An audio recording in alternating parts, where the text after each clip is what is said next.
Buenos días. Buenos días. Bienvenidos y bienvenidas. El día de hoy tenemos para ustedes la conferencia que preparó don Rodrigo Figueroa sobre boletos de café de don Vicente García y sus resellos. Y como siempre, don Vicente Aguilar. Y sus resellos.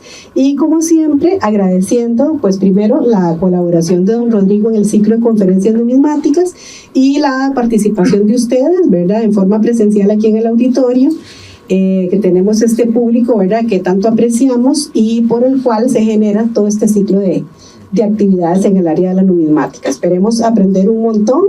Los voy a dejar con Mariela para que presente a nuestro conferencista su reseña, y bienvenido, don Rodrigo. Muchas gracias. Buenos días a todos, gracias por acompañarnos. Bueno, les cuento un poquito sobre don Rodrigo. Don Rodrigo desde niño tuvo afición por el coleccionismo numismático y filatélico.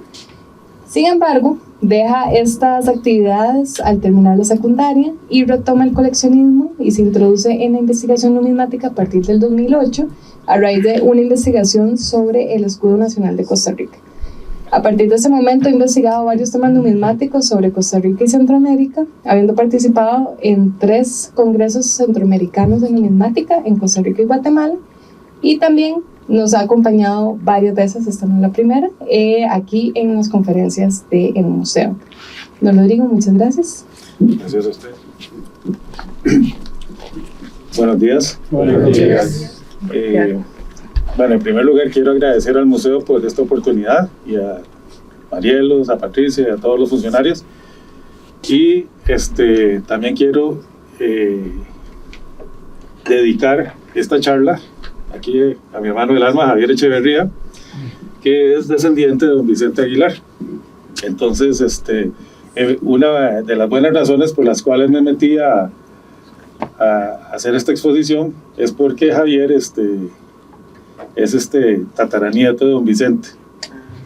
Entonces, y además van a ver ustedes, también hay otra conexión más, que es lo que vamos a ver hoy durante la conferencia. La otra gran razón por la cual también está dedicada a Javier, que hemos sido amigos desde que tenemos 5 años y ya, como pueden ver, ya tenemos varios encima. Entonces, Javier.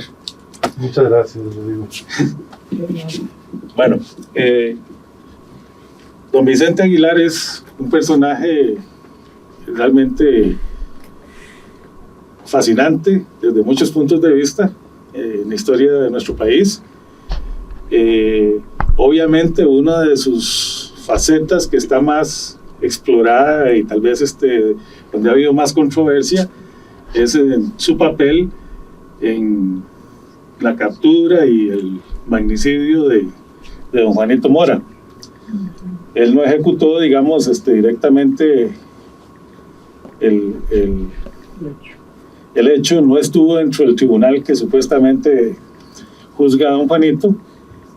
Sin embargo, pues, se dice que él fue, digamos, la mente detrás de toda la operación, que al final aparentemente fue por una especie de celada para traer a don Juanito y sacarlo de escena. Entonces esa es, digamos, la leyenda negra de don Vicente. Pero también, pues, por otro lado, tiene una serie de cosas muy interesantes. Por ejemplo, en realidad en ser podríamos decir, el primer entrepreneur de nuestro país, que llega de un origen bastante humilde. De hecho, en la época de la colonia, las personas las marcaban a la hora de nacer. En las actas de bautismo decían de qué casta era uno, ¿verdad? Si indio, mestizo, sambo o español. Obviamente, ser español significaba que usted tenía en teoría la sangre pura de España, por los 4 costados. Y en el caso de don Vicente, él es una persona que en su acta de nacimiento aparece como mulato. Entonces, el hecho de que él, de un origen humilde, a la época cuando muere, pues tiene una fortuna formidable, lo hace un personaje muy interesante porque además logra un ascenso social pocas veces visto, por lo menos en la época que nos vamos a referir, que es básicamente la primera mitad del siglo XIX.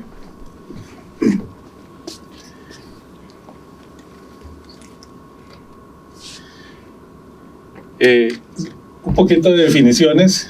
El documento más antiguo donde hay una referencia, por lo menos el que yo he encontrado, es del año 1863, donde mencionan la palabra boleto en referencia a las monedillas que se usaron en los cafetales para hacer pagos o para el otro fin. Y curiosamente, don Carlos Gallini escribió primero el Diccionario de Barbarismos y Modismos de Costa Rica en el año 1892. Ahí incluyó esta definición, que es una monedilla de latón que en las haciendas de café se da a los cogedores a modo de libranza. Pero aquí lo importante es que él menciona que es una monedilla. ¿Por qué monedilla? Porque muchos de los boletos tenían un valor monetario correspondiente al tipo de moneda que se estaba tratando según la época: real, peso o colón. Ahora bien, en 1919, cuando él revisa la obra original y entonces edita el Diccionario de Costarriqueñismos, lo define como medallita o contraseña de latón que en las haciendas de café se da a los cogedores por cajuela de grano para cambiarlo por dinero el fin de semana. Entonces podemos ver que hay una diferencia entre uno y otro, en principio. Sin embargo, las medallitas, y todavía hoy en día, funcionan básicamente como dinero líquido. O sea, a los cogedores de café les dan hoy por hoy boletos todavía o cartoncitos, los finqueros, y pueden ir a las pulperías cercanas, si hay un acuerdo con el finquero, y pueden liquidar los boletos, a veces con descuento, a veces a la par, pero todavía funciona este método. El de la monedilla, eso fue eliminado por ley en algún punto, y también tiene varios inconvenientes que vamos a tratar de ir aclarando durante lo que vamos a ir hablando. Incluyo aquí la definición que dio don Carlos Gallini en el año 19 de la cajuela, y me interesa sobre todo por la cantidad de litros. Hoy en día la cajuela tiene como un cuartillo más de lo que tenía originalmente. Obviamente, supongo que al que maltrataron fue el cogedor. Y entonces los propietarios posiblemente salieron ganando con esa medida, porque hoy en día la capacidad de la cajuela es alrededor de unos 20.5 litros, por ahí anda la capacidad de la cajuela. Entonces hay que ponerle más para hacer más plata hoy en día por cajuela. Aparte de que, como todos saben, a la hora de medirlas, casi siempre los que recogen necesitan hacer un puñito así. Copetón. Hacer la copetona, exactamente. Entonces, bueno, coger café nunca ha sido así como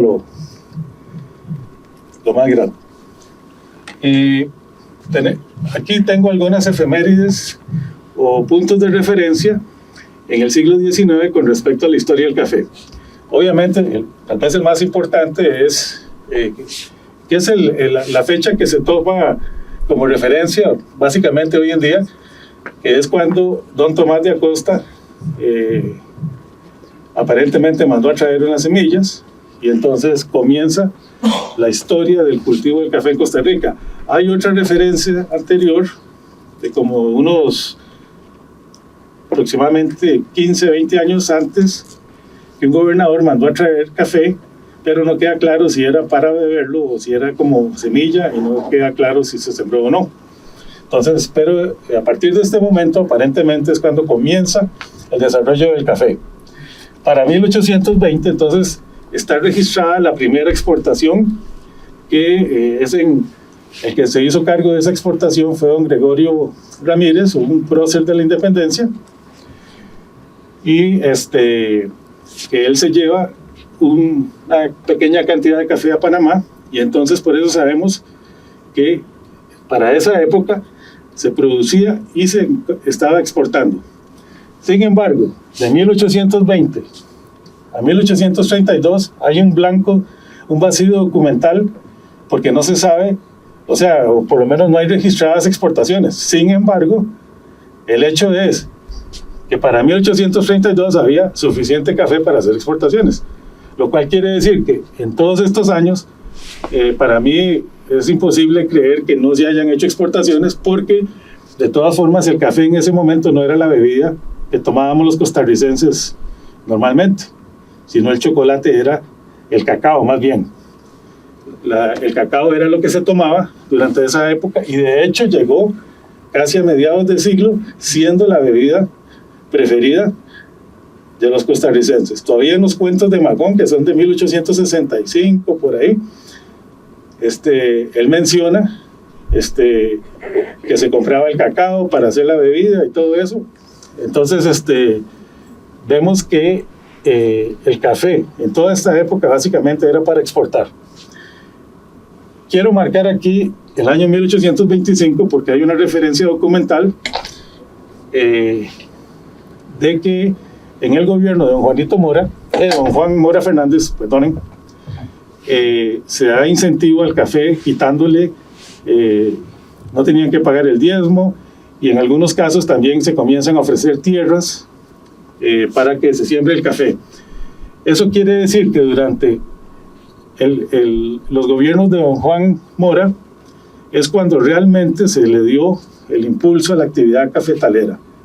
De tal manera que cuando llegamos a 1832 hay café suficiente para exportar a Chile. Entonces, lo estoy marcando aquí como un punto muy importante de referencia, porque tradicionalmente, curiosamente, en 1835, que es cuando llega don Braulio Carrillo, le dan, como quien dice, todos los méritos a don Braulio por los cultivos de café, por el promotor del café.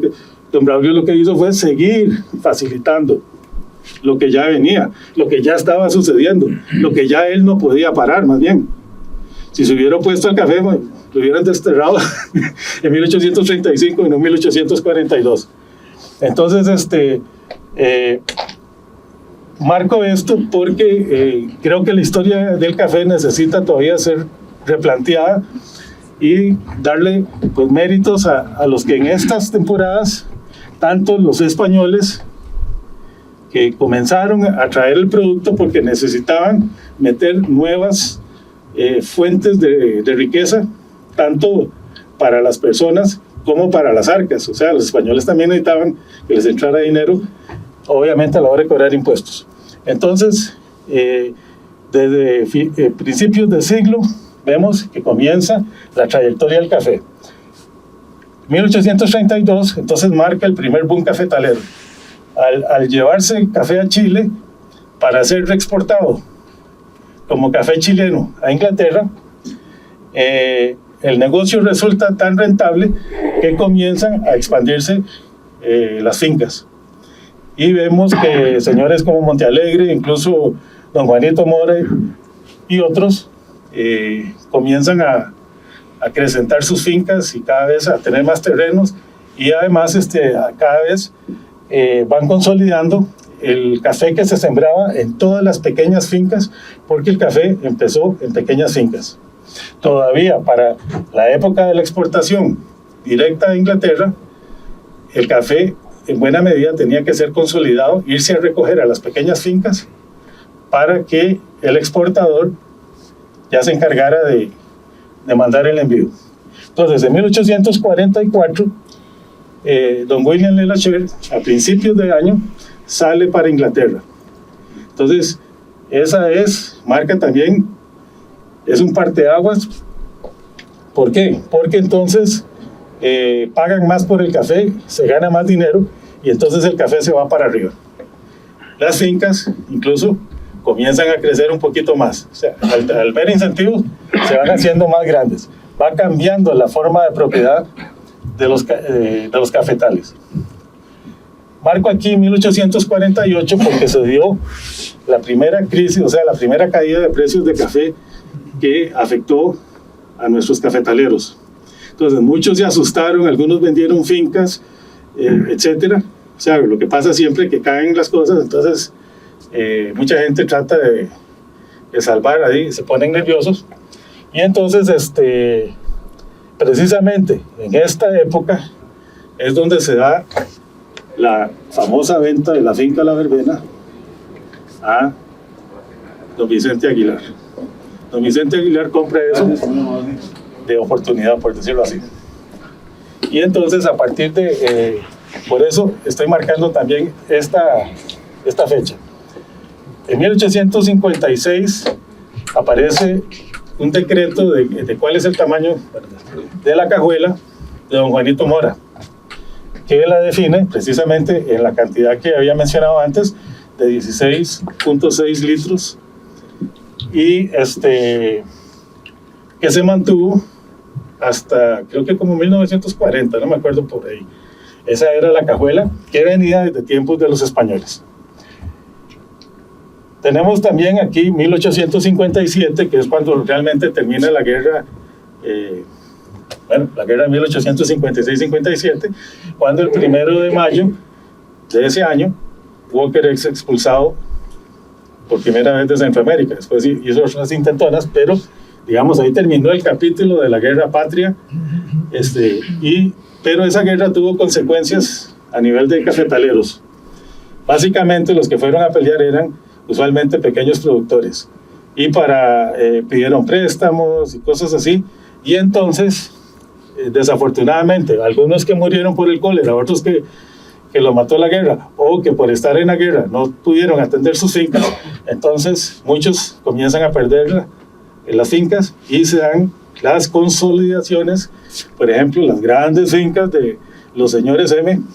Montealegre, que ellos no fueron a la guerra, ¿verdad? Tampoco don Vicente Aguilar fue a la guerra.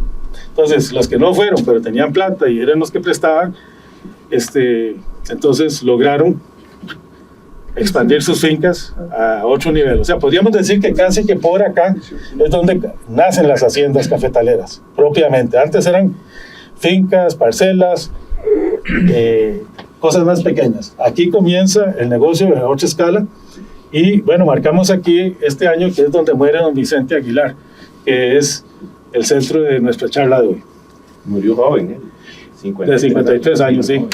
Sí, él posiblemente tuvo algo así como un ataque al corazón, porque estaba de ministro, tenía que atender toda su fortuna, era en ese momento padre soltero porque su señora esposa había muerto, y entonces obviamente tenía un torbellino en su vida.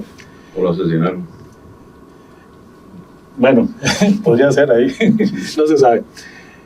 En todo caso, lo que se asume es que murió naturalmente. Ok. Don Carlos Gallini aquí pues define cogida como recolección de café. Hay que anotar que ese término lo usamos solo aquí en Costa Rica, ¿verdad? E incluso si usted usa ese término en Guatemala, se pueden reír de usted, porque usted está hablando de otra cosa. Entonces lo anoto para ¿cómo se llama? Pues para asegurarnos de que estamos hablando de lo que tenemos que hablar. Lo importante del café es que es una cosecha anual. Luego se necesita recoger el grano manualmente para asegurar la calidad. Se ha tratado de mecanizar, pero usualmente entonces lo que pasa es que baja la calidad porque la máquina arranca todos los granos, los que están pintones, los que están todavía verdes y los que están ya maduros. Entonces no garantiza una buena calidad. Por eso el café de Costa Rica curiosamente logró su calidad por poder recoger el grano maduro en el momento preciso. Ese ha sido el secreto del café de Costa Rica, por decirlo de alguna manera. Y como un cultivo anual de una sola cosecha, entonces requiere un montón de mano de obra por un espacio relativamente corto, y después el cafetal está completamente vacío y tranquilo el resto del año. Ahí es nada más recibiendo sol y lluvia. Eso es un factor muy importante. Incluyo esta imagen porque vemos aquí la escena del cafetal. Por supuesto que las muchachas no iban vestidas así de guapas, no llevaban sus trajes de domingo al cafetal. Y además, si se iban con mangas cortas, todos sabemos, los que hemos cogido, aunque sea un poquitillo, un par de cajuelas, que hay gusanos, que hay bichos, avispas, hormigas, etcétera, y entonces uno no va hacia el cafetal. Ok, cuando analizamos cómo era la mano de obra en la primera mitad del siglo XIX, tenemos varios factores importantes. Uno que era crítico es que era escasa. Costa Rica no tenía población. O sea, para que ustedes se den una idea, en 1821 teníamos 60,000 habitantes. Para la guerra del 56 teníamos más o menos alrededor de 100,000 habitantes. Y 100,000 habitantes es lo que están metiendo ahora en un estadio, en un concierto. Aquí en Costa Rica, no allá en Estados Unidos o no. Aquí en Costa Rica, que Karol G llega y mete 90,000 personas en ¿cómo se llama? En el estadio. Entonces, para que ustedes tengan una idea de que esa cantidad de gente que se mete hoy en día en un estadio, esa era la población total de Costa Rica, de cabo a rabo. O sea, todo el territorio nacional tenía esa población. Entonces, básicamente era un territorio muy despoblado. Usted tenía un vecino por allá, lejísimos. Entonces, eso ponía ciertas condiciones al desarrollo agrícola, por ejemplo, como el del café. Luego, tenemos una característica muy importante que Costa Rica, hasta donde yo sé, tal vez se haya dado algo diferente en otro lado, pero hasta donde yo sé, es el primer país donde la mano de obra es libre, 100%. En Costa Rica tuvimos esclavitud y habían como unos 200 esclavos al momento de la independencia, al momento de 1824, que es cuando se abole la esclavitud en Centroamérica, y los propietarios, porque eso era una propiedad, un esclavo era una propiedad, fueron indemnizados. Así como si te compré ese carro, toma, te pago por... Entonces, pero nada más marco aquí que se abole la esclavitud como pues un detalle importante, pero la población era básicamente libre. Hombres y mujeres eran libres en Costa Rica en la época, en el siglo XIX. Mientras que, por ejemplo, en Colombia, cuando aquí se estaba muriendo don Vicente Aguilar, en Colombia apenas estaban aboliendo la esclavitud. En Brasil se abole la esclavitud en 1880 por ahí. Entonces, para que ustedes tengan una idea de que todos esos emporios cafetaleros trabajan muy diferente. Al esclavo no hay que pagarle, solo hay que darle un poco de comida, un techo ahí lo suficientemente bueno y unos harapos para que se vista. Y ya está. Mientras que a la mano de obra libre, usted tiene que tratarla diferente. Entonces, eso es algo muy importante de cara a lo que vamos a seguir hablando sobre los boletos. La otra característica que tenemos es que la mano de obra era analfabeta. O sea, nadie sabía leer ni escribir. Entonces, si a mí llegaba usted y me daba un papelito y yo no sé leer ni escribir, ¿cómo sé yo que en el papelito dice que recogí 10 cajuelas o que recogí una cajuela? Entonces, el hecho de que la población era analfabeta es un factor crítico a la hora de ponerse de acuerdo de la cantidad de canastos o cajuelas que se están recolectando. Entonces, y eso va a condicionar, en mi opinión, la aparición de los boletos en Costa Rica. Necesitamos darle algo tangible a la persona para que no haya discusión y no haya desacuerdos. La otra cosa, bueno, es que en esa época, hombres, mujeres y niños, obviamente un bebé no, pero los niños a partir de 7 años ya empezaban a hacer trabajos en las fincas, vaya a arriar las vacas, vaya a recoger los huevos, haga esto, apese tal fruta, qué sé yo. Ya los chiquillos tenían que empezar a hacer cosas y obviamente hoy en día eso sería una barbaridad, poner a un chiquito a hacer, yo no sé, a que tienda la cama en la casa. Pero ¿cómo se llama? En esa época tenían que ir y trabajar y era algo importante para la familia el aporte que ellos daban. Y obviamente había división del trabajo, o sea, las mujeres hacían ciertas cosas, los hombres hacían otras. Y eso también se mantuvo en el cafetal, como vamos a ver.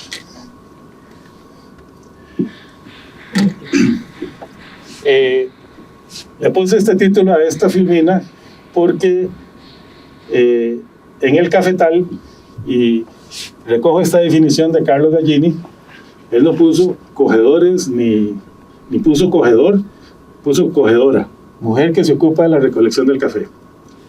Y tenemos algunas referencias anteriores, donde por ejemplo aquí claramente dice este señor, que fue un chileno que anduvo por acá en la época de la guerra del 56, que las mujeres y los niños son los que recogen la cosecha. Aquí este señor un poquito antes menciona que cuando llegan el momento de la cosecha se mandan hombres, mujeres y niños a recolectar las bayas. Pero si vemos aquí, las que están recolectando las bayas, en ese sentido esta alegoría es bastante realista.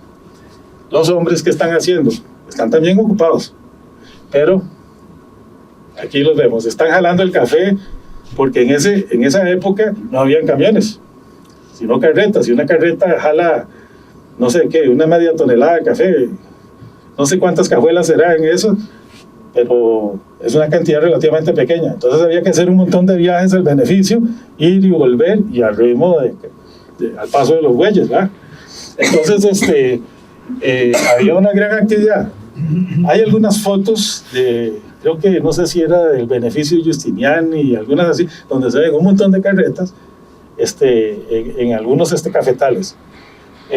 Todavía pues a principios del siglo XIX, básicamente en muchos lugares no había cambiado esa situación. Sin embargo, ya para los años mediados de los 20, 30, con la aparición de los camiones, desaparecen los boyeros, y entonces un camión se lleva lo que se llevaban, no sé, 20 carretas en un solo viaje. Entonces, ¿qué pasa? Se libera la mano de obra masculina, y entonces a partir de esa época sí aparecen cogedores en los cafetales. Hoy en día tenemos cogedores en los cafetales, varones. Pero en todo el siglo XIX y parte de inicios del XX, son las mujeres y los niños los que están recogiendo el café. Y eso es algo muy importante. Ok, ¿cómo se le pagaba a las cogedoras? Obviamente había dos opciones: por jornal o por unidad de recolección. Pareciera que en los inicios, cuando eran fincas muy pequeñas, de 1820 posiblemente a 1835, no sería nada raro que se les pagara por jornal o que no se les pagara porque era la finca de la familia. Entonces ella iba, recolectaba ahí la manzana, el marido, iba con el marido, con los chiquillos y tal vez con el hermano, y se hacía en familia. Posiblemente al inicio fue algo así. Si era un cafetalero un poco más grande, no sería nada raro que haya pagado por jornal. En esa época, pues los jornales eran relativamente bajos, y aunque no se crea, parte de eso posiblemente hasta pudieron haberlo pagado con cacao.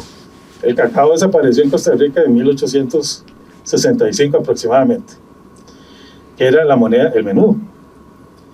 Y entonces, en esa época posiblemente funcionó el jornal. Conforme las cafetales se hacen más grandes, entonces un cafetalero por jornal, la gente no se esfuerza, no está presionada para ir a recoger nada. Simplemente estoy ahí el día, voy haciendo, pero tranquilo, ¿verdad? Sin embargo, el cafetalero tiene tiempo limitado para recoger el grano, porque si no se cae, y ¿cómo se llama? La naturaleza no le va a dar el tiempo. Entonces, había que estimular a los cogedores a que fueran más rápidos, a que le pusieran más entusiasmo, y la única manera de lograr el entusiasmo es premiando. Usted, entre más cantidad me dé, más plata recibe. Y la forma de lograr eso, entonces, es que se paga por canasto. Y digo canasto porque al inicio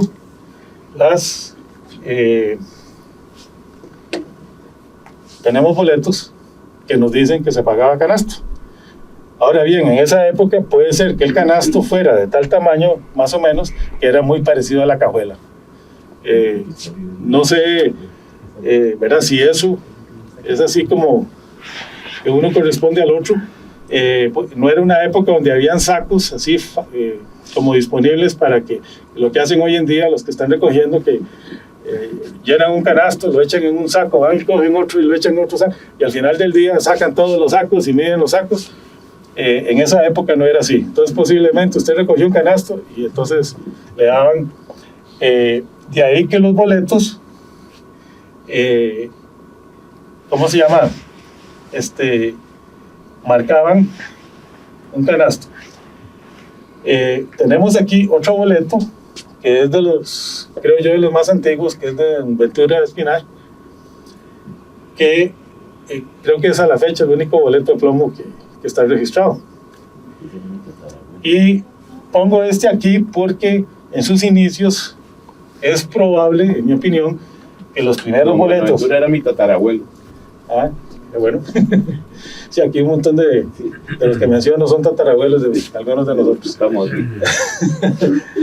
Entonces, don Buenaventura, este boleto para mí es significativo porque el plomo era fácil de manipular, derrite a temperaturas muy bajas y entonces permite el moldeado con suma facilidad. Ahora bien, es lo suficientemente duro para aguantar un poco de trajín. Sin embargo, tiene un gran inconveniente. Como es tan suave, como es tan fácil de manipular, es muy fácil de falsificar. Entonces, si se usaron, posiblemente, don Ventura Espinal posiblemente tuvo que pagar algunos boletos ahí que le metieron de gol. Y entonces, ese es el inconveniente de estos. Otros boletos que es factible que se hayan usado, en otros países se han usado lo que se llaman tlacos, por ejemplo, en México, que son boletos orgánicos. O sea, un pedazo de madera marcado con un hierro o alguna otra sustancia como hueso o cuero, cosas así que tienen resistencia. De hecho, si nosotros vemos en la historia de nuestros boletos, más bien últimamente se usan boletos que son relativamente de mala calidad. O sea, los boletos plásticos, incluso algunos son simplemente marcados con un cautín eléctrico, así que llega una persona y marca la letra. Entonces son bastante simple. Y tenemos este otro boleto que es ejemplo del boleto monedilla, que nacen básicamente en simultánea. Unos cafetaleros tiran por este boleto y otros escogen esta línea. Dentro de esta línea es donde está don Vicente Aguilar. Y también hay otra característica. En estos boletos casi siempre marcaban la finca. En estos boletos no hay nombre de finca. Es un boleto más dinámico, más ágil. Puede pasar de una finca. Si yo tengo 4 fincas, la puedo llevar de una finca a la otra. Entonces, eso es importante tomar en cuenta. Y los boletos eran para pagarle a las mujeres en los cafetales. Por eso puse que los boletos eran cosas de mujeres.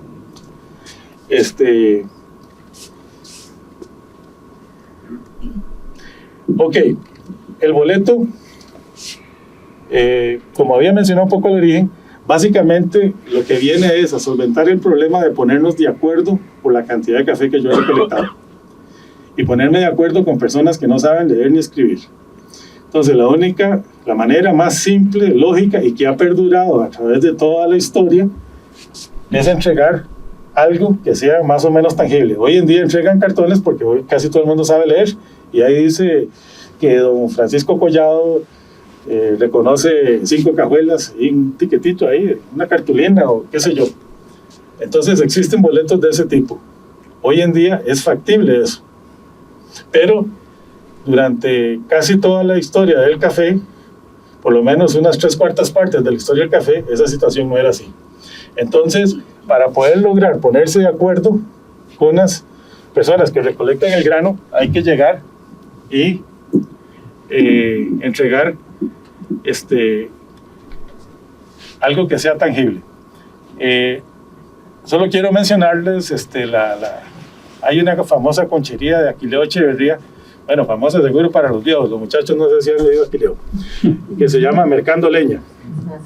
Y termina con una expresión muy simpática, que dice que me alce el patas y vuelvo a tratar con viejas. Y menciono eso porque el tratar con viejas, como decía creo que era señor Miranda, si no me equivoco, el carretonero que estaba tratando de vender su leña. José María. Señor José María. Ok, gracias. Señor José María se dio cuenta de que las mujeres son muy duras para negociar. Y no lo digo esto como una ofensa, no quiero que me entiendan.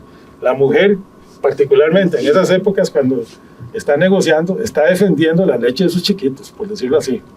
No sé si ustedes vieron la película esa Cinderella Man, pero en esa película él decía que él peleaba por leche.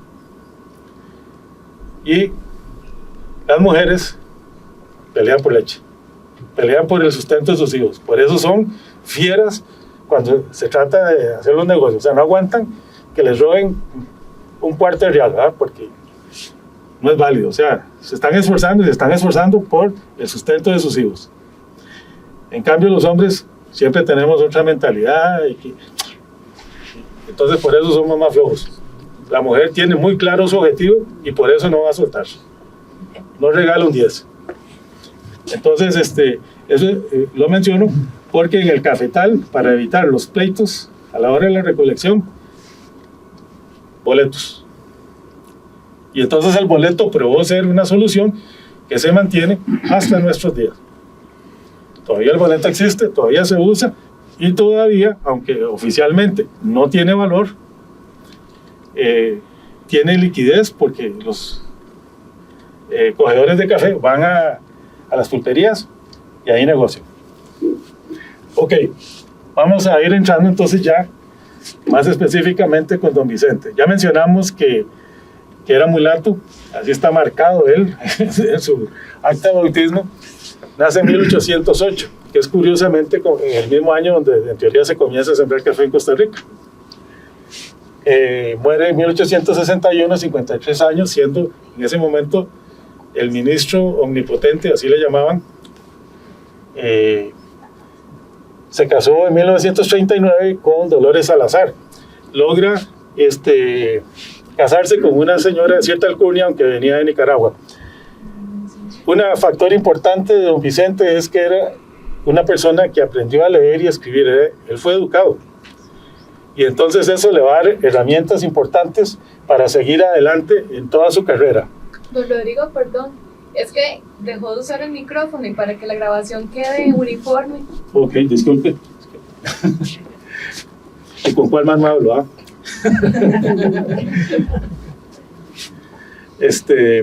Ok, fue un empresario, posiblemente, claramente sí fue especulador en cuanto a venta de terrenos y posiblemente también fue usurero en el sentido de prestamista y no creo que haya sido un prestamista de esos que perdonaba así como, ay, sí, tomate tu tiempito, no, o sea, posiblemente fue, ok, este fue el acuerdo y seguimos, ¿verdad? No se llega a amasar la fortuna que él amasó siendo un blandengue, jamás. Y don Vicente al morir tenía una fortuna de más de 700,000 pesos. O sea, que era, en estos momentos yo calculo que eso deberían ser alrededor de cerca posiblemente de unos 1,000 millones de pesos o más, hoy en día. Yo creo que todavía me quedo corto en equivalencia. Pero estamos hablando de un señor, ¿verdad?, que era mulato, o sea, de casta baja, que llega a ser el hombre más rico al momento de su muerte en el país, por encima de los Montealegres, por encima de Fernández, de los apellidos que ustedes quieran. Sí, señor. Creo que omite usted algo muy subjetivo, y señala algo muy subjetivo, que como empresario especulador y usurero, no sé cuál sería la base histórica para decir eso. Yo tengo una base histórica para saber que no era ni especulador ni usurero. Está en el libro de Vladimir Carazo. Con el comercio internacional de Costa Rica nace con don Vicente Aguilar. Cuando don Vicente va a Nicaragua, llevando mulas, llevando bestias, llevando productos allá, y la gente desde Cartago, por eso es que a él lo exilian de Cartago, don Braulio Morales, don Braulio era mi otro pasado, lo exilia, ¿cómo se llamaba? El gobernador del estado costarricense, de Carrillo, lo exilia a Carrillo, a San José, porque el hombre era muy peligroso, dado que estaba haciendo demasiado negocio con Nicaragua. En ese sentido había acumulado una buena fortuna. Además, él era comerciante tenía lo que llamaríamos hoy un comisariato, que estaba ahí donde estaba hoy precisamente el automercado, al frente de la finca Los Yoses, tanto así que conoce a Dolores Salazar Aguado de Lacayo Briones, que viene de Nicaragua, porque explotó un volcán allá y se trabó una hacienda, y compró la hacienda Los Yoses. Usurero no creo, y discúlpeme, pero no existe ninguna base, a menos de que hubiera sido, digamos, que lo diga usted porque le prestó él, con su firma, 900,000 libras esterlinas al gobierno de Costa Rica para financiar la campaña del tránsito, ¿verdad? En 1856, cuando le dijo el gobierno inglés a Costa Rica que no era sujeto de crédito. Y bueno, hay un señor ahí, un centroamericano que se llama Apellido Aguilar, que tiene un capital muy fuerte aquí en Inglaterra, y si él le da el aval, sí, les vamos a dar el préstamo que necesitamos para combatir a los filibusteros. Dio el aval al señor Mora, de quien había sido su vicepresidente, y después el señor Mora y el gobierno de Costa Rica nunca le pagó. No pagó esa deuda. ¿Quién era el usurero? ¿Era él o era Mora y el gobierno de Costa Rica? Eso está en la historia, señor. Bueno, en primer lugar, ¿cómo se llama? Puede que una fortuna como la que él logra, o sea, no se hace siendo buena gente, ni detrás de un mostrador de un almacén. ¿Quién decidió? No, hay empresarios honestos. No, por supuesto que los hay, pero el crecimiento de los negocios, o sea... Usted sabe las fincas que tenía Don Vicente, aquí donde estamos, esto era Don Vicente. Usted sabe que Don Vicente era perdón, con todo respeto, la Hacienda de las Pavas, y que la finca de Cafetalera, donde se tenía la residencia de la Hacienda Cafetal, es donde está el ICE hoy. Usted sabe la cantidad de tierra que él fue comprando. Por favor, yo no puedo aceptar ni como... Bueno, eso, disculpe, pero usted debería revisarlo antes de poder indicarlo. Sí sé que era especulador de propiedades, y precisamente lo sé por la verbena, y hay documentos. Bueno. Ok, entonces en 1847 él compra la verbena, en 1800 la compra por 19,000 pesos, en 1851 se la vende a Ramón Quiroz por 28,000 pesos. Sí. Saquen ustedes conclusiones. Perdón, yo compro finca de Guanacaste, como hacendado que fue, y la vendo. Eso es especulación de terreno, o sea, es simplemente un hombre que está vendiendo. Eso es ganancias de capital. El terreno vale diferente. O sea, él era, pues obviamente, un oportunista, tenía un olfato increíble. Pero bueno, perdone si lo ofendí con eso. No me ofende, nada más le estoy aclarando la verdad histórica. Sí. Luego, bueno, obviamente, incluso esto lo dice un opositor que es el sobrino de don Juanito Mora, que él era un hombre que tenía don de mando y que nació para dirigir hombres. Literalmente lo dijo don Manuel Argüello. Entonces, sí, él tenía carisma, tenía educación y tenía olfato para los negocios, eso es indudable. Entonces, bueno, lo cierto del caso es que él acumula una inmensa fortuna, ese es un hecho. Hay aspectos que se cuestionan de cómo hizo su fortuna, por ejemplo, don Juanito siempre lo cuestionó y hubo ahí una serie de cosas nebulosas. Cuesta mucho conocer la verdad con respecto a este punto en particular, pero si don Juanito lo agarraron de tonto o no es claro, no es fácil, digamos, dictaminar de qué lado estaba la razón en ese sentido. En todo caso, lo importante es que don Vicente era una persona muy ágil, fue visionario. Él, por ejemplo, a la hora de morir, tenía unas grandes fincas, y no aquí donde estamos, con todo el respeto, por lo menos no a la hora de morir. Sí tenía fincas en San José, pero no aquí donde estamos parados. Bueno, él emite el boleto, que es estos boletos, 2 tamaños. Este es de 19 punto algo centímetros, este es de 23.4. Es un misterio el por qué hizo 2 boletos. Este corresponde con la monedilla de medio real, más o menos el tamaño. Con una moneda de 2 reales aproximadamente. No se sabe por qué hizo 2. Entonces, son de bronce, son muy bien confeccionados, posiblemente fueron hechos en Europa. Fue, ¿cómo se llama? En mi opinión, es muy probable que él los haya encargado cuando él fue en 1852 a Europa, que él hizo su primer viaje a Europa, y sabemos que hizo otro en 1857. No sé si hizo alguno en el medio. Por lo menos esos dos están debidamente reportados. Y no creo que haya sido en 1857 donde haya mandado a hacer sus boletos. Ok. Los boletos de él tienen la ventaja de que los podía mover a cualquier finca, como indicaba, como no indicó nombre de finca, podían ir a cualquiera. Y él tenía 4 en Heredia, grandes. Aquí, más o menos en los alrededores de San José, tenía otras 4. Tenía otras por Moravia, Guadalupe y Piz. Esas eran sus fincas cafetaleras. Y obviamente tenía una serie de casas. Casi todas las hijas y sus yernos estaban viviendo en casas de don Vicente a la hora de su muerte. Y luego tenía grandes propiedades también en la provincia de Cartago. Pero ahí en Cartago él no tenía café.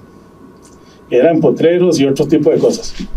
Posiblemente las propiedades de Cartago, yo supongo, y esto es una suposición, que pasaron de alguna manera a su hermano don Ramón Aguilar, porque él tenía grandes fincas en Turrialba y no sé qué, y don Vicente tuvo en esa zona. Yo no sé si realmente son esas o no, si son las mismas, pero es muy probable que sí sea así. Don Ramón quedó como tutor legal de los 3 hijos menores, que eran, menores de edad, y no se habían casado. Entonces, es probable que hayan pasado, de alguna manera hayan pasado. Ok. Entonces, para mí, el boleto de don Vicente es un boleto de una persona muy hábil para los negocios. Entendió que el boleto no tenía que ligarse a una finca particular, y curiosamente, en la historia de los boletos, tenemos ligado el boleto de don Vicente Aguilar a la finca La Verbena. Todos los libros, por lo menos desde el que escribió el señor Rojas en los años 70, el que escribió doña Elisa Carazo junto con Manuel, retoman esa versión y entonces lo asignan a La Verbena. Y el señor Rodríguez, que escribió el último catálogo, que es muy completo en cuanto a la cantidad de boletos que muestra, en algunos casos lo asigna a la Hacienda de la Pacífica, porque menciona a don Fabián Esquivel, y menciona, creo que en una ocasión, La Verbena. Entonces ha habido una confusión, los boletos se quedaron amarrados a esa finca históricamente. Sin embargo, en mi opinión, posiblemente don Vicente ni siquiera usó boletos en esa finca, porque la agarró y la vendió, como 3 años después, en realidad es a la vuelta de la esquina. Entonces, lo hizo muy rápido. El negocio de La Verbena se hizo público porque don Vicente pidió que le pagaran con café, y entonces se le volvió un problema al fisco, o sea, ¿cómo le cobramos el impuesto? Y tuvieron entonces que definir cuánto valía el quintal de café y toda la cosa. Y entonces el quintal de café en San José valía tanto, puesto en Punta Arenas tanto, eso, para efectos de cuestiones fiscales. Por eso está el registro de la Hacienda La Verbena tan claro así y súper bien documentado. Ok, don Fabián Esquivel fue un cafetalero y coinciden las letras, ¿verdad? Entonces, posiblemente, por lo menos desde hace unos 60 años, alguien dijo que, mira, ese resello era de Fabián Esquivel, se conocía seguro a don Fabián, o había escuchado a don Fabián, un familiar de don Fabián, vayan ustedes a saber, y entonces comenzó la bola. Este resello se le asignó a don Fabián Esquivel. Sin embargo, don Cruz Blanco Corrales, que era el grabador de la Casa de Moneda para los años 60 del siglo antepasado, él llevaba, curiosamente, un diario. Y en el diario escribió sobre a quién corresponde este. Y curiosamente, el pedacito de diario donde está esta mención está en este libro, señores, desde el año 2005 aproximadamente, que se emitió este libro. En la pequeña sección que escribió de boletos, don Jorge Murillo dice: últimamente trabajé un punzón o quinto de don Francisco Echavarría para habilitar sus boletos de la Asunción. La Asunción fue una finca de don Vicente. Y me dio 5 pesos por dicho trabajo. 30 de julio de 1863. En 1863 se resolvió la sucesoria de don Vicente. Entonces es cuando pasan los boletos, una parte de los boletos pasan a don Francisco Echavarría. Aquí parece Echavarría, pero bueno, la familia tiene el apellido Echeverría. Entonces vemos claramente que por la época, puesto en un boleto de don Vicente Aguilar, don Francisco está casado con doña Juana Aguilar Salazar. Entonces, o sea, no nos podemos engañar. Hay evidencia documental, corresponde con la cuestión de las herencias y corresponden las letras. También es FE. Entonces, el boleto de FE, el resello de FE, claramente lo podemos asignar y sabemos a quién. Y también sabemos en qué finca los usó. Porque a Echeverría, o mejor dicho, a doña Juana, que es la verdadera heredera, sin embargo, la heredera tenía que hacerle caso a la cabeza de familia, ¿verdad? Por eso Echeverría llega y los habilita, ¿verdad? A su nombre. Era normal en esa época. Hoy en día, ¿verdad? No creo que haya una sola mujer que aguante ese brinco. Pero en esa época era absolutamente normal. Es más, no había otra manera de hacerlo, por decirlo así.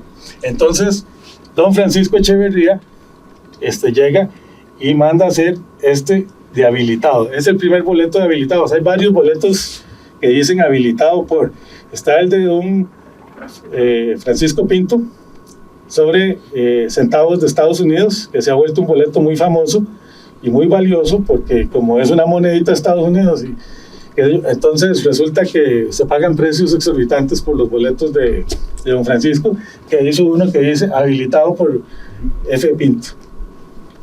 Y también aparentemente otro de los herederos, creo yo, hizo un resello que es habilitado por J.R. Carazo. Parece mucha la coincidencia. Ok, ¿qué pasó con los boletos en blanco?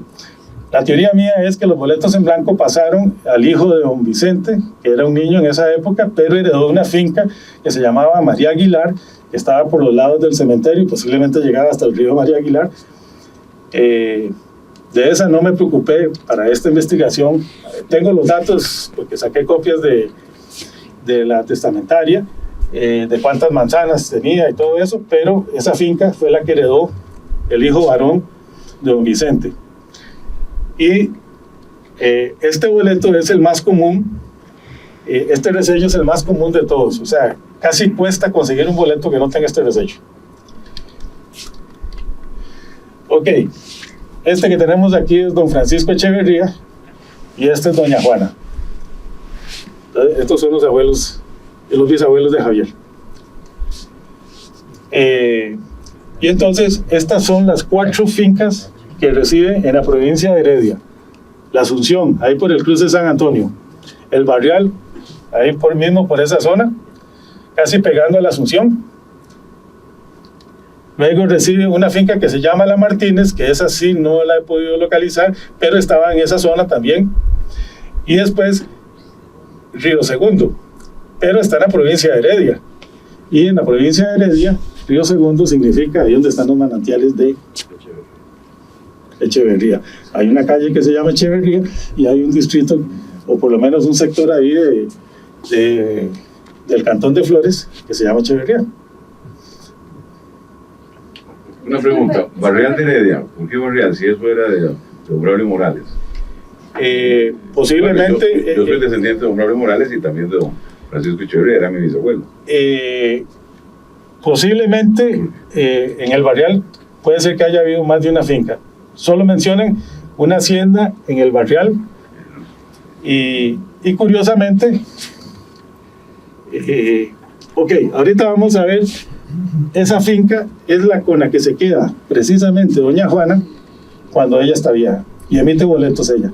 Ahorita lo vamos a ver porque aquí lo incluí, porque a modo de homenaje a don Francisco Echeverría, vamos a mencionar que pues, está metido en la historia de la numismática. Hay varios billetes que llevan su firma, no tanto que él le tocó por circunstancias, por ser el secretario en tiempos de don Jesús Jiménez, firmar esos billetes. Entonces, por ejemplo, es uno que se firma 1860, siendo él contador. En 1860, don Vicente Aguilar es el ministro de Hacienda, Guerra, Marina y Caminos, algo así, de todo. Entonces a él le toca firmar este tipo de billetes. Está, por ejemplo, en el libro Papel, Moneda en Tiempos de Guerra de don Eric Capra. Es un folletito relativamente pequeño que emitió el museo. Luego tenemos varios de estos, los que encontré firmados son los que incluyo aquí, pero habían otras denominaciones, 1 peso, 5 pesos, había de 50 pesos, y de 100, pertenece de hecho a la colección del museo. Los otros están en el libro de Carranza. Entonces, creo que eran de don Eric Capra los otros, si mal no recuerdo que menciona Carranza. Entonces, circunstancialmente, don Francisco Echeverría, dentro de la numismática, pues tiene el resello FE, que se lo han negado, por lo menos de hace como 60 años, y tiene estos billetes. Le correspondió el extraño honor de mandar enterrar a la India también. Él tuvo que hacer la manifestación del gobierno de Jesús Jiménez ante el Senado para que eliminaran estas monedas. ¿Por qué? Porque estas monedas, como ustedes pueden ver, posiblemente estos troqueles se hicieron en Europa, los hizo el grabador de la reina Victoria. Se mandaron a hacer allá en la época realmente los mandó a hacer Castro Madrid y se comienzan a usar ya en el gobierno de Mora. El asunto es que lo que se argumentó es que en las monedas más pequeñas, de medio escudo, un escudo, que la India no salía muy bien, pero posiblemente eso se debió a que hacíamos el ridículo porque aquí la India estaba censurada. Los pobres senos de la India le pusieron una camiseta y esas talladas de hoy en día. Entonces ustedes pueden ver que... Y si ustedes buscan monedas de estas, todas están así. No se emitió ninguna sin censura. Entonces eso fue como los frescos de la Capilla Sixtina que llegaron en algún momento y vistieron a las figuras desnudas que había hecho Miguel Ángel y cosas así, les pusieron una parra y cosas por el estilo. Entonces resulta que en 1860 en Costa Rica estamos haciendo lo mismo y entonces era un ridículo. Y entonces básicamente dijeron es que era un ridículo porque las monedas no salen muy bien, no sé qué, pero aparentemente el argumento era que el ridículo era haber hecho destruir la imagen. Obviamente tenía escandalizadas a nuestras abuelas, ¿verdad? Las pobres señoras estaban completamente escandalizadas. Entonces a él le tocó presentar los argumentos para que el Congreso eliminara este reverso en las monedas de oro y a partir de ahí entonces comienzan las denominaciones en pesos, porque además se introdujo la división decimal del cono monetario. Entonces aparecen las monedas de 10, 5, 20 pesos y con ramas de laurel. Eso es lo que dice el decreto. Ok, este es el boleto de doña Juana Aguilar de Echeverría y dice Barrial. Entonces aparentemente el resto de las fincas pasaron a manos de los hijos y particularmente tenemos identificada una de las hijas. Ahora vamos a hablar de eso. Junto con don Hansel, ahí descubrimos que Hansel me hizo el comentario que todos estos boletos están marcados con esa tinta roja. y descubrimos que está marcado el número 4 ahí. Entonces, ahora lo que queda por investigar es si hay otros números marcados que posiblemente significan cajuelas o algo por el estilo. Y esto posiblemente es posterior. Este boleto llama la atención porque es de aluminio, entonces ya lo pone muy cerca a finales del siglo XIX, principios del XX, que es cuando se usan boletos de aluminio. Y menciono aquí al único hijo de don Francisco que directamente emitió boleto, que es don Guillermo Echeverría Aguilar. Los demás hijos o resellaron, y el problema es que los resellos no está muy claro quién los hizo, salvo uno. Ese es de los que vamos a hablar. Ok, yo los boletos, llamo un boleto, un resello de primera generación al que se hace por primera vez en el boleto en blanco o limpio. Entonces, hay boletos de don Francisco que solo tienen ese resello. Son muy escasos porque yo no he visto ninguno directamente. Y esta es una foto en el folleto del señor Rojas de los años 70, donde solo aparece el resello FE. Entonces son muy raros. Sin embargo, doña Elisa Carazo en sus apuntes menciona que ella tenía 8 de estos boletos. Entonces tenemos 2 fuentes, existen. ¿Dónde están? No sé, en manos de algunos coleccionistas, y están muy bien guardados. Luego, aquí muestro 2 boletos que son muy raros. Uno pertenece a don Luis Fernando, que es este que tiene el resello aquí al centro y por el reverso. Creo que es el único que existe de ese tipo. Y tenemos este otro, que es el resello que lo tiene sobre el canasto y no aquí al lado. Y aparte de eso, tiene la K a la derecha. Entonces es un boleto de los más raros que existen. Posiblemente fueron los primeros ensayos de donde colocamos el resello, y entonces se hicieron estos, que deben ser, supongo que los únicos. Yo no he visto ningún otro. A mí me sorprendió cuando los pude ver en las colecciones de ellos, y entonces por eso los pongo aquí, porque son posiblemente de cuando se estaban haciendo los intentos. Posteriormente, todos los resellos FE están aquí al lado del canasto, colocados en realidad con bastante cuidado, casi todos bien alineados, algunos un poquito torcidos, pero en realidad es una acuñación hecha con bastante cuidado, a excepción de los otros 2 boletos. Y aquí entonces llegamos a un resello de segunda generación, o sea, primero es el resello FE y después vino K y reselló. Ok, vamos a entrar. ¿Quién era el señor K? Ok, esta señora era doña Adelaida Echeverría Aguilar, Salazar, perdón, Echeverría Aguilar. Y este señor es don Mr. K. Ella se casó con un alemán que se llamaba don Maximiliano Kepner. Y de qué manera y por qué le llegó a doña Adelaida los boletos, eso sí es un misterio. Sin embargo, por ejemplo, a mí me contó el hermano precisamente de Javier que la finca donde está la cervecería, esa la vendió un Kepner a la cervecería. Entonces, bueno, eso es por lo menos el cuento. No está verificado así documentalmente, pero eso fue lo que me dijo que por lo menos a nivel familiar se habla de eso. Entonces, si es cierto, no sé. Pero lo que sí tenemos es que la K es una letra muy extraña. Nada más para avisarle que ya cumplimos la hora, entonces para que darle unos minutitos más y dejamos las preguntitas ahora para el final cuando usted termine. Ok, entonces bueno, el resello K, tenemos a una heredera de don Francisco y de doña Juana, y tenemos al señor Kepner, los Kepner Echeverría, tuvo un montón de hijos, y ¿qué pasó después? Es lo que no sabemos.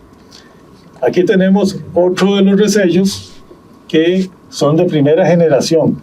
este que dice cubillos y este que dice pilas, o que casi no dice.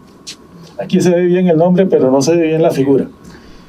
Esto yo los llamo los mellizos porque ambos resellos tienen estas florecillas, parecen algo así como unos tulipanes, y son 3, uno al centro y uno a cada lado.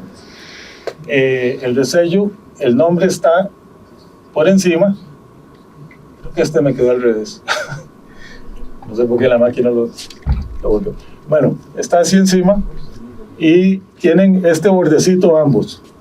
Y curiosamente, en la testamentaria, estas 2 fincas las recibe la misma persona. La finca Cubillos estaba ubicada en el rincón de Cubillos, lo que hoy se llama Barrio México. La finca Pilas estaba en un sector que no he podido encontrar ningún mapa, pero por otras referencias estaba de la iglesia de la Merced como hacia abajo, ahí cerca de la zona esa del hospital, por donde está el hospital metropolitano hoy en día, por ahí.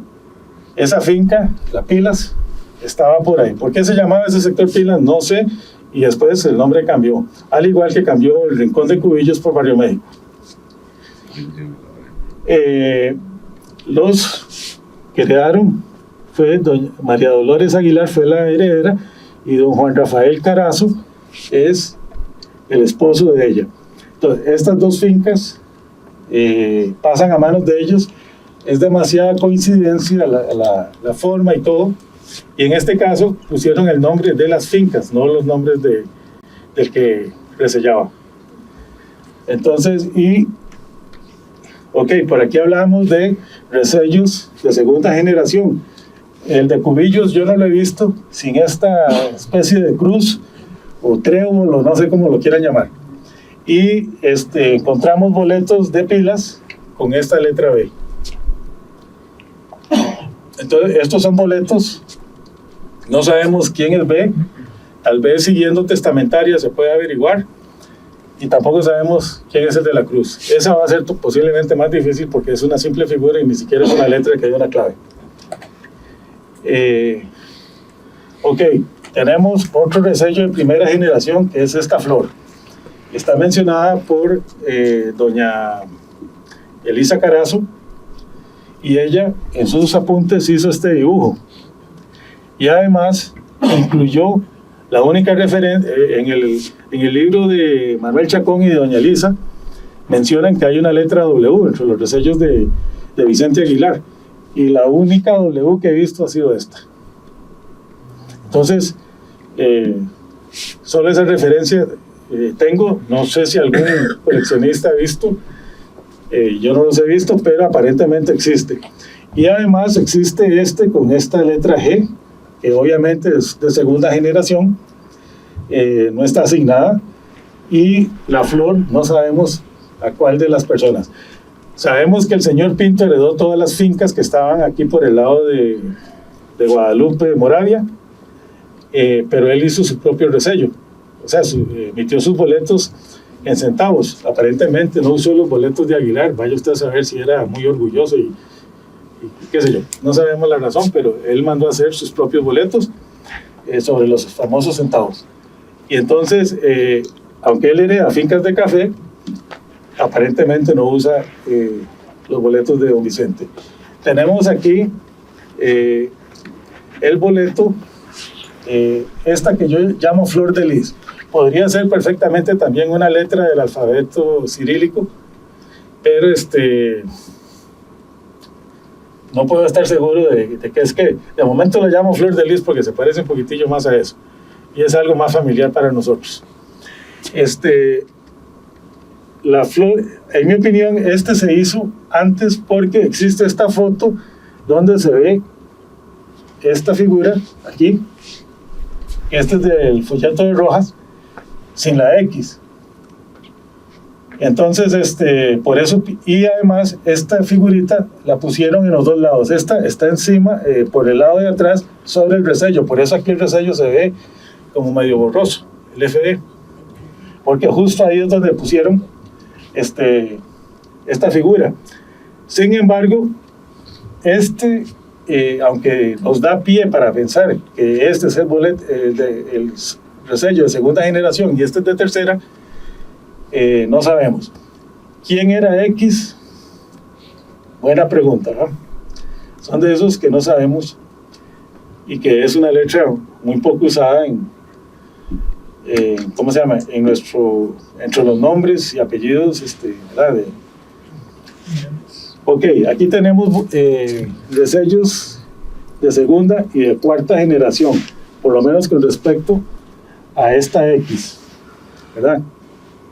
Aquí vemos que es segunda generación porque en el boleto en blanco primero hicieron este punto horroroso, véanos ahí, y después colocaron la X. Este es de cuarta generación porque tiene 1, 2, el punto y la X. Aquí la X coincidió estar encima del punto y lo puse a propósito porque se pueden encontrar con esa situación. Aquí la X está un poco en otra parte. El punto y la X es posible que sea un resello espurio. ¿Qué quiero decir yo con resello espurio? Que se hizo en el siglo XXI. O sea, se hizo en esta época sobre los otros. ¿Por qué pienso eso? Porque el punto, vamos a ir viendo. Aquí tenemos, bueno, el resello WX, el sello punto lo vamos a ver un poco más adelante. En este caso hay 2X, son los únicos boletos que he visto que pertenecen a Don Hansel, que tienen esa característica de doble X, la misma X pero 2 veces. ¿Qué quiere decir eso, verdad? No sabemos, pero una nota que podemos ver aquí en este boleto, en los boletos pequeños desde el punto de vista numismático, hay boletos que tienen esta lineecita y esta, o sea, cuño roto que llamamos en numismática, y es consistente, o sea, un tercio de los boletos pequeños tienen esa característica. Entonces, si ustedes son coleccionistas y les gustan esa clase de detalles, pues... ok, esta la llamo la X acodada, como ustedes pueden ver es diferente a esta X, son 2 X distintas, tiene estas patitas, y entonces es un boleto de tercera generación, es diferente y es un misterio a quién pertenece. Sin embargo, está registrado desde hace tiempo. Tenemos el resello FB. En teoría sería algún descendiente de del señor K, del señor Kettner.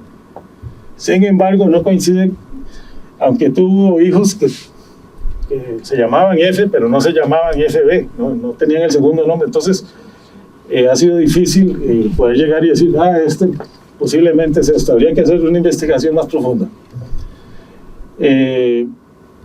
Aquí lo puse porque en el anterior FB está por ambas caras del boleto y en aparece en una sola cara. Tenemos este otro boleto que es de primera generación.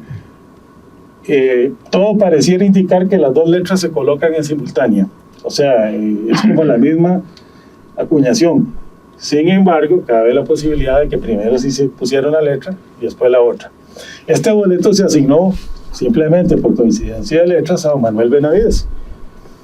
Es un cafetalero herediano, entonces se dice que pertenece a él. En mi opinión, y eso es algo muy aventurado y que hay que revisarlo cuidadosamente. Y como se vale entonces tirar ideas al aire, entonces yo estoy tirando que la M podría significar Mercedes y Buenaventura, ¿verdad? Si eran muy románticos, o podría ser que la M significa Mata Redonda, que es la finca que ellos heredan, y la B, Buenaventura. Don Buenaventura Carazo, a su vez tuvo su hijo que era Buenaventura, entonces puede ser que se haya puesto primero la M y que después el hijo puso la B, como para decir, ok, ahora son míos los boletos. Verán, o sea, caben varias cosas ahí que barajar, y estos son boletos grandes, esta es la otra característica del MB. Sin embargo, ya les digo, la mayoría de las asignaciones están hechas al vuelo.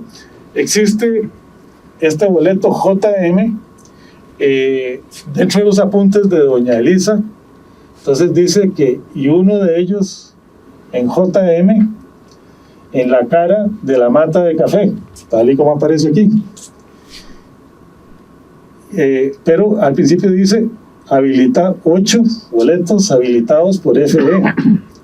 Fabián Esquivel, vean, ahí donde ella puso Fabián Esquivel, porque eso fue lo que ella conoció. Y uno de ellos con JM en la cara. Entonces quiere decir que este es un resello de segunda generación. Si ustedes observan acá, en esta esquinita, se ve que donde comienza el Vicente, se ve como, no se ven claras las letras, que es el lugar donde se colocaba el resello FE. Entonces pareciera que confirma lo que está diciendo la señora Carazo, esta antigua fotografía. ¿Y quién es el JM? Posiblemente un descendiente de don Francisco Echeverría, pero no coincide así claramente con los nombres de los hijos, o por lo menos así con las iniciales del nombre, entonces se complica la cosa. Tenemos este que es el resello B, aparece en una serie de boletos, por ejemplo, este y este se corresponden, y ustedes pueden ver los daños aquí como hacia el centro y aquí a los lados casi como en cruz, que es esta especie de cruz que hicieron con ese montón de Bs. ¿Cuál era el propósito de poner ese montón de letras? O sea, es extraño. Y existen uno en cada cara, este en una cara, este montón en la otra, y tenemos también esta otra versión que tiene estos dos en una cara y uno en la otra, y tenemos aparte de eso, entonces ¿cómo se llama? Bueno, este es igual al otro que tiene uno en cada cara. Entonces es una acuñación muy desordenada, se usó el mismo punzón, y cuando hay cosas así tan desordenadas usualmente indica que no se hizo como con el fin que se quería, que era marcar que este es mi boleto, y con solo poner una vez en un lado y una vez en el otro era más que suficiente para que se viera el vuelo a quién pertenecía y todo eso. Entonces cuando se meten tantas letras, entonces era alguien jugando con el punzón.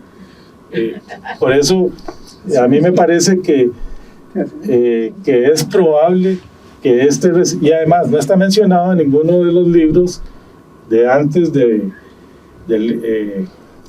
los antiguos, ¿verdad? Ni en el de Rojas ni en el de Chacón y Carazo. Entonces se vuelve un poco sospechoso la aparición tenemos, bueno, y era en este caso la letra B como de segunda generación sobre el boleto de pilas, y es la misma letra. Entonces es un poco extraño. Aparte de eso, es extraño que, por ejemplo, un boleto como este de pilas tenga la B, y estos son boletos en blanco, o sea, boletos que no tenían ninguna otra marca. Entonces, por eso se vuelve un poco extraño el que haya boletos de diferentes generaciones. Ok, vamos a hablar ahora del resello punto. Aquí esta es la herramienta que se usa para hacer un punto de esos, y entonces agarré un centavo norteamericano, y esta aplicación se hizo sobre madera. Como es una superficie relativamente suave, entonces produce una chichota, ¿verdad? Estos boletos, básicamente todos los que tienen por el lado del árbol el punzón del punto, todos tienen chichota del otro lado. Incluso en algunos casos hasta atraviesa así y se ve, usted lo pone hacia trasluz, entonces ve el poquitito de luz. Y entonces pueden ver, por ejemplo, aquí donde se ve la chichota, aquí por detrás en este también se ve la chichota y aparecen las X. Vimos que hay punto con X en boletos están en blanco, y punto con X con un boleto que tiene otros dos resellos. Digo, eso es muy raro, o sea, ¿cómo fue que se reunieron esos boletos? Entonces, y de nuevo, estos no están reportados en los boletos antiguos. Aquí hice, aparte de eso, existe el punto que lo hicieron del lado del canasto hacia el frente. Si ustedes ven, prácticamente no hizo chichota.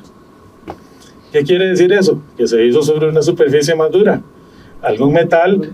Y aquí yo hice pruebas sobre estas de esas plaquillas, de esas cuestiones eléctricas, porque es un metal que tiene una consistencia un tanto parecida, digamos, a la del boleto.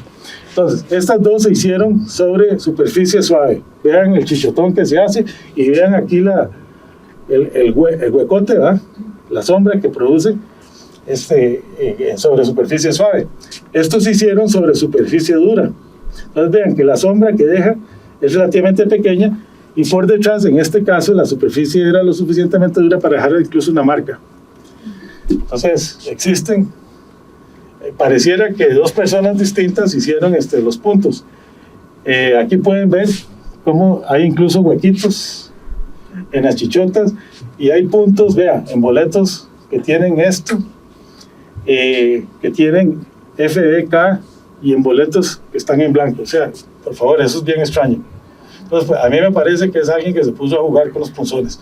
Sin embargo, tenemos que otorgar el beneficio de la duda y puede ser que no, que sí, alguien los usó para cuestiones en los cafetales, pero pareciera que no es así. Entonces, aquí vemos, es el resello, veanlo, por el lado del canasto, que no profundiza mucho. También por el lado del canasto no profundiza mucho. En este caso tenemos de coincidencia las OEs o ceros, no sé exactamente qué son. Y bueno, le quiero agradecer a todas estas personas que me facilitaron información o material fotográfico de los boletos. Y entonces sin ellos no habría sido posible pues incluir todo eso. Como conclusiones, pues hay que tener más cuidado a la hora de asignar los boletos. Debemos seguir las pistas sucesorias y tomar en cuenta que por lo menos en el siglo XIX, esto ya lo había mencionado don Guillermo Marín, de que hay que ponerle atención a los esposos en el siglo XIX. En el siglo XX a los esposos los mandan al carajo. Pero ¿cómo se llama? En el siglo XIX era la voz de la casa, ¿verdad? Era la cabeza del hogar, ahí nombrado por Dios, y entonces así se hacía y se hizo por mucho tiempo. Todavía en 1950 o algo así, mi suegra me contaba que tenía una prima y era ahí por los lados de Acosta. El papá no se atrevió a heredar a la hija y le pasó todo al yerno, así. Y vean que estamos hablando de hace no tanto. Entonces, ¿por qué? Porque era ponerle cosas con las que la mujer podía manipular al varón. Y todo eso. Por eso no se lo heredaron. Bueno, con eso creo que podemos terminar y muchas gracias. Muchas gracias.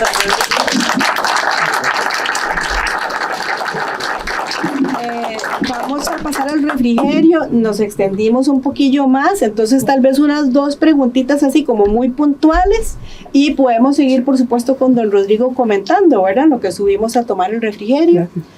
No sé si hay alguna preguntita así como puntual. Aquí, don Juvenal. Ajá. Eso, primero felicitarte, la curiosidad te caracteriza. Es un comentario, no quiero dejarlo pasar, con respecto a la India. La India es el último moneda del sistema bimetálico. No expresa el valor de la moneda, sino el contenido de oro de la moneda. Por eso son medios escudos, 2 escudos y media onza.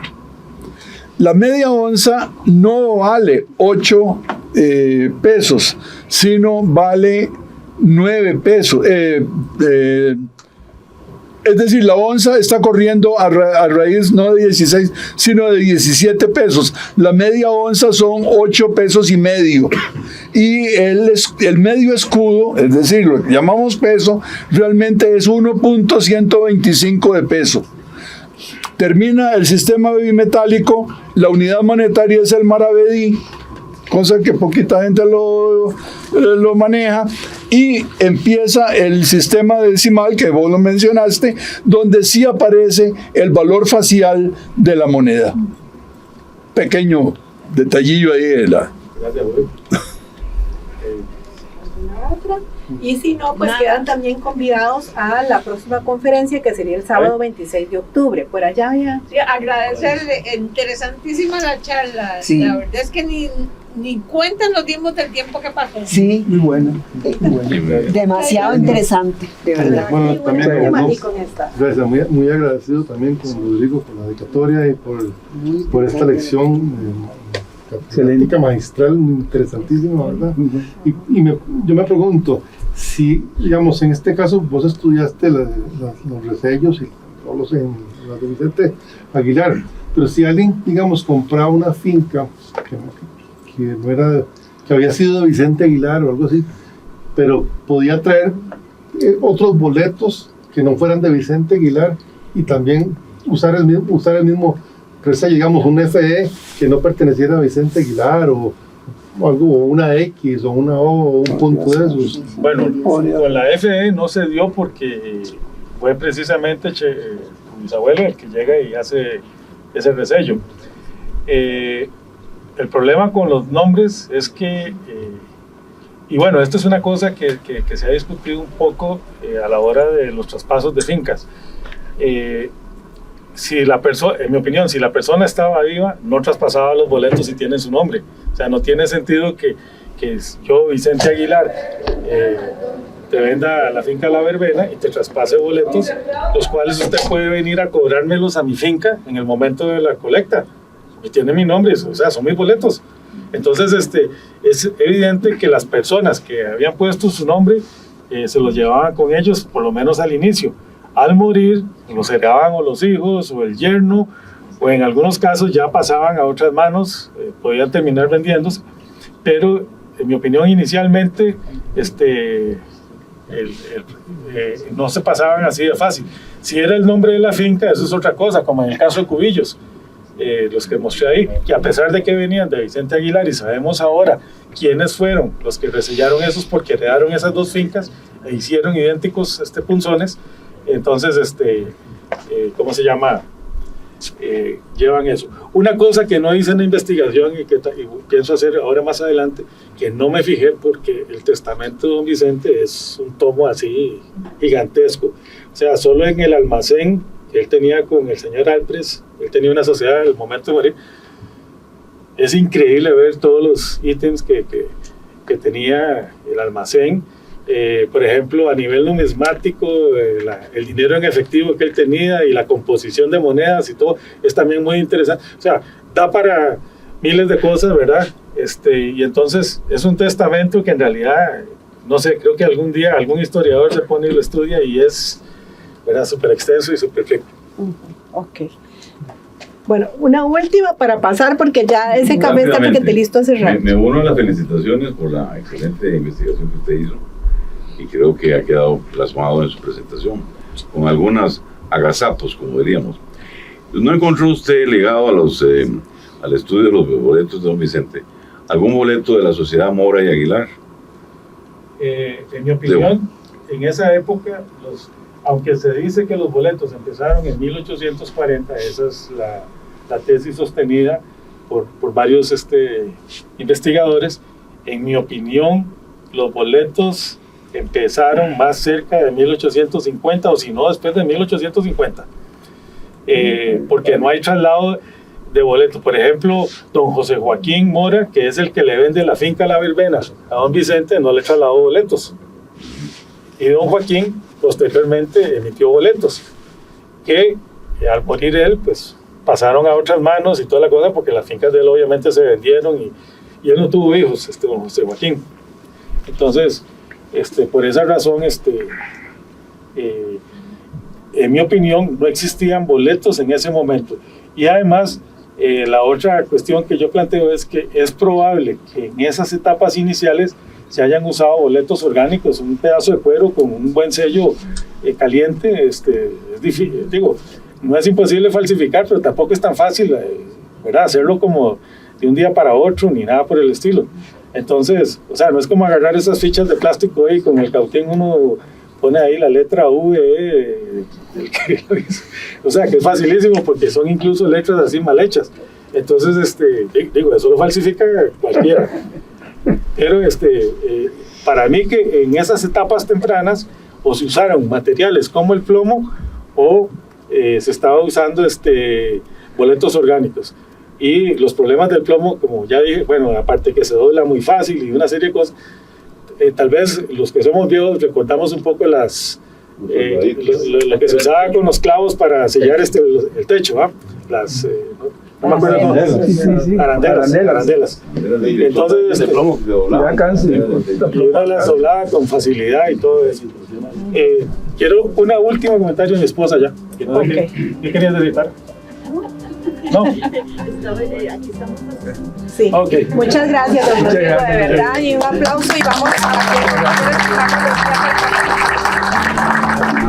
a